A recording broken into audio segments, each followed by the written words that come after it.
Jamy, y a plus d'eau dans le lac. Ah ben ça alors! Ils ont vidé le barrage.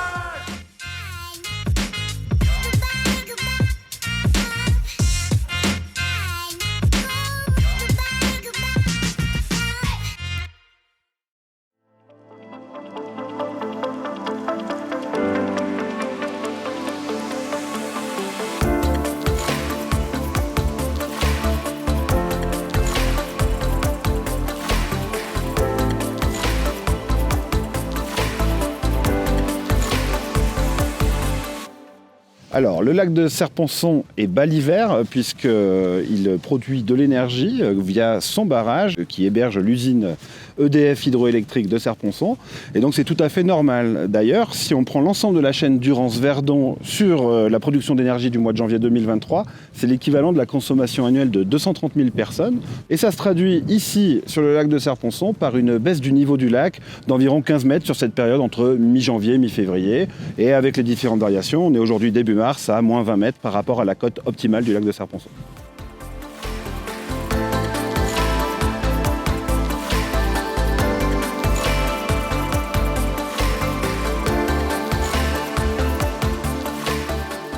Oui, absolument, le lac est bas en hiver et c'est tout à fait normal. C'est vraiment la vocation du barrage de Serponçon que de produire de l'énergie, donc que le niveau baisse.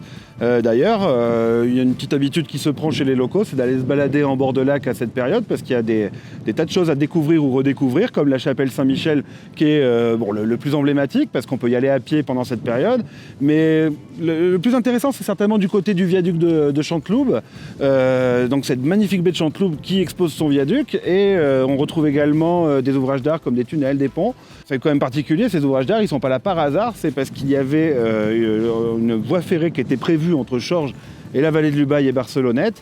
Mais voilà, le projet du barrage étant arrivé, il a absorbé, recouvert avec son eau ces ouvrages qui se découvrent en hiver.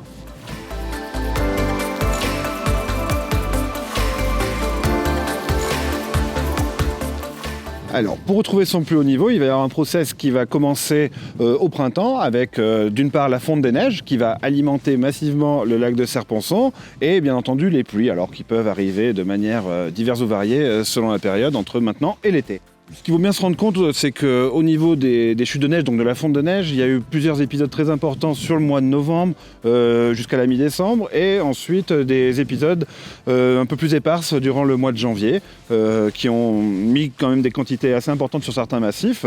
En revanche, février a été assez sec, mais bon, voilà, aujourd'hui on est sur un stock de neige qui est quand même bien plus important que l'année dernière, que l'année 2022, ce qui rend optimiste pour le remplissage du lac de Serponçon.